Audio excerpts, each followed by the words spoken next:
Hai, namaku Helen, aku 18 tahun. Pernahkah kamu sadar dengan penampilanmu? Tentang kawat gigi, atau kuping menonjol yang tersembunyi? Ya, situasiku lebih menyedihkan, karena aku sama sekali tidak memiliki gigi. Dan karena ini semuanya dalam kehidupan cintaku menyedihkan. Dulu, tonton videonya sampai akhir dan temukan jika itu mungkin untuk bahagia, bahkan dengan masalah sepertiku. Aku kalah dalam lotre genetik dan dilahirkan dengan kondisi bawaan langka, edentulism total. Gigiku hanya tidak tumbuh. Itu terdengar menyeramkan, tapi aku berusaha untuk tidak hancur. Ketika kamu kehilangan sesuatu sejak lahir, itu lebih mudah untuk menahan kehilangannya karena kamu tidak bisa membandingkannya dengan yang lain. Aku tidak tahu apa rasanya hidup untuk berusaha membuktikan orang lain di sekitar bahwa kamu bukan monster. Bagaimana tersenyum tanpa malu? Walaupun kenyataannya aku masih punya gigi, tapi palsu. Dokternya berkata bahwa implan adalah tanda lawan dari tubuh yang berkembang.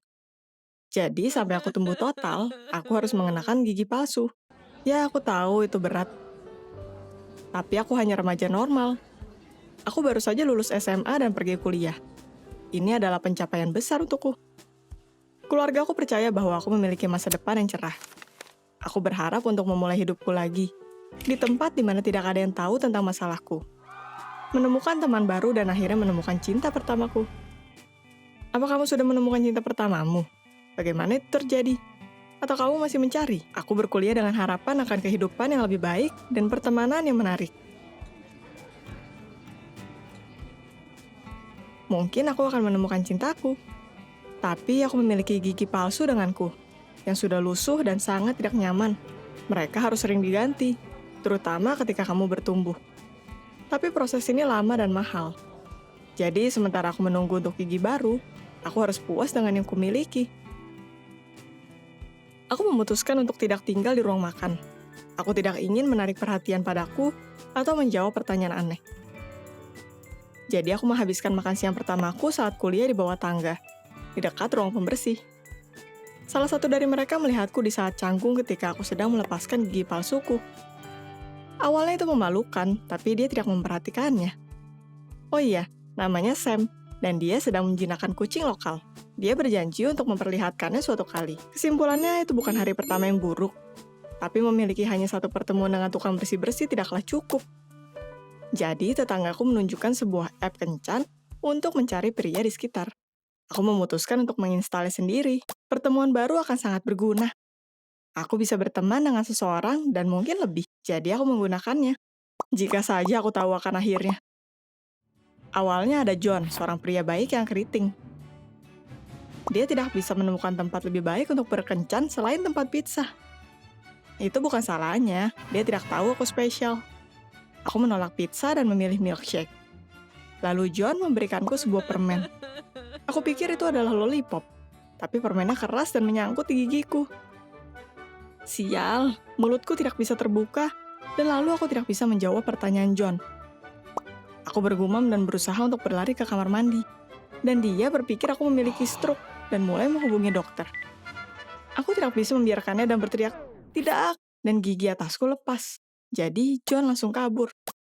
Lalu di sana ada William, sangat tampan dan berpengetahuan luas. Sebuah mimpi. Kita pergi ke taman bermain. Semuanya baik sampai William mengajakku ke roller coaster. Dan aku adalah seorang pengecut. Dan itu bukan tanpa alasan, tapi kita akan membahasnya nanti. Kita berkendara dengan mobil ini dalam kecepatan tinggi. Dan lalu rel di depan kami turun ke bawah dengan curam. Aku berteriak ketakutan dan rahangku terbang keluar dari mulutku di depanku. Untungnya aku menangkapnya. Tentu saja William menyadarinya. Dan aku tidak akan pernah melupakan wajahnya.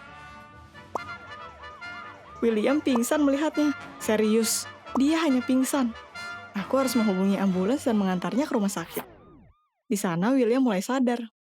Aku pikir aku telah membunuh pria itu. Nominasi untuk penghargaan kencan terburuk di dunia adalah aku. Tidak perlu dikatakan, tidak ada kencan kedua dari para pria itu. Hidup baru apa ini?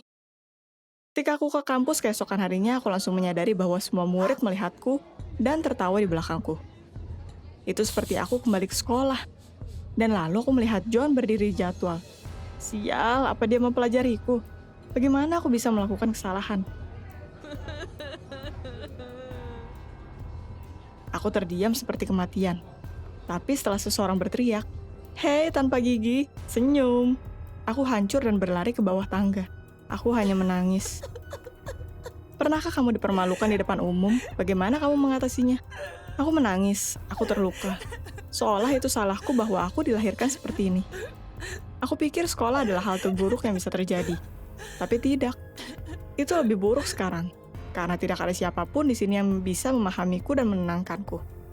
Seseorang mengganggu tangisanku dan memegang sapu tangan. Itu Sam, dan sebuah kucing hitam besar menggesek tubuhnya ke kakinya. Sam bertanya apa yang salah dan jika dia bisa menolongku. Apa dia tahu yang seluruh kampus bicarakan? Atau dia berpura-pura tidak menyinggungku? Apapun itu, aku tidak memberitahunya alasan dari tangisanku. Sam mengenalkanku pada kucing lokal. Mereka berdua berhasil mengalihkanku dari semua kenegatifan ini. Sepertinya Sam lebih tampan, tidak begitu kaku, bertelinga dan kurus. Aku mungkin telah jatuh cinta dengannya. Aku rasa dia cukup baik dan menarik, sering membaca dan selalu bisa membuatku tertawa. Malamnya aku menerima pesan di app dari seorang pria yang sangat imut. Dia mengajakku keluar. Sejujurnya setelah semua cerita ini, aku tidak mau keluar kemanapun dan app-nya hanya memberikan emosi negatif. Tapi pria itu sangat bersikeras. Tetanggaku segera menyiapkan pakaian untukku. Jadi karena keajaiban, aku berhasil diyakinkan apapun yang terjadi. Nama pria itu adalah Dylan. Dia tinggi, kurus, dan pria yang sangat lucu dan menarik. Mengejutkannya, semuanya berjalan baik di kencan pertama. Dia bahkan berkata bahwa dia menyukai senyumku. Aku memutuskan untuk memberi perasaan ini sebuah kesempatan. Dan semuanya berjalan. Pesan dan telepon rutin. Dylan menungguku setelah kelas hampir setiap hari. Dan mengantarku pulang atau pergi ke bioskop denganku.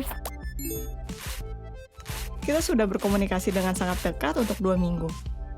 Dan aku memutuskan untuk mengaku padanya. Memberitahunya tentang fitur spesialku.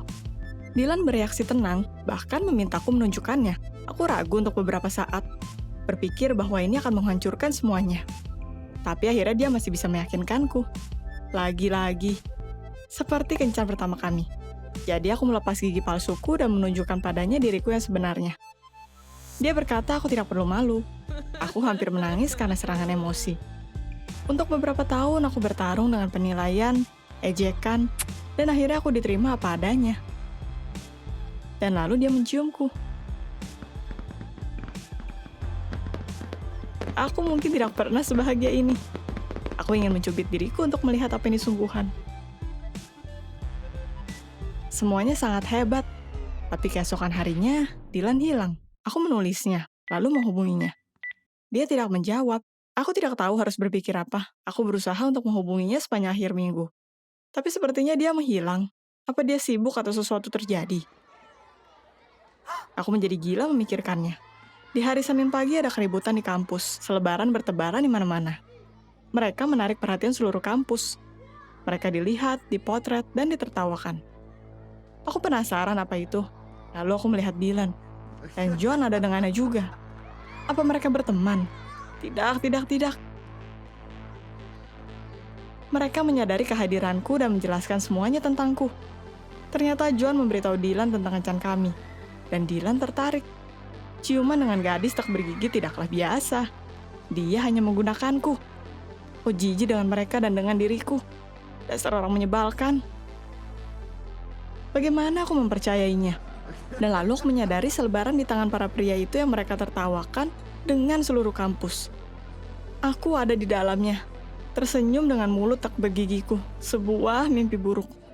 Aku merasa tubuhku mati rasa dan tangis mulai mengalir dari mataku. Hal lainnya menjadi kabur. Aku terbangun di bawah tangga dengan Sam memelukku erat di bahuku.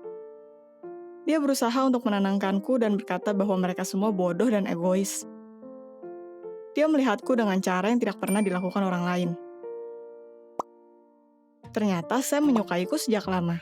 Dia menemukanku di jaringan sosial, menyukai fotoku dan menulis sesuatu padaku, tapi aku tidak tertarik pada hal lain, dan aku tidak memperhatikan petunjuknya.